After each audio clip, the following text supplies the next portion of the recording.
Prosthetics have transformed lives for decades. Back in the day, injured soldiers got tin legs shipped in from England. And if it didn't fit, well, that's another story.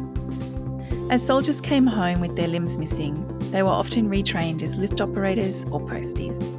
To meet this rise in demand, the industry was born in Australia and cobblers took it on as a new trade.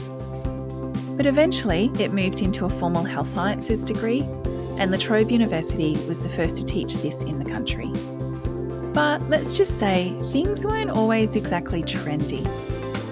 Thankfully, designs have improved over the decades and gained some personality and some attitude. New technologies such as 3D printing are changing the way we design and manufacture devices. So, will we all become our own body architects in the future?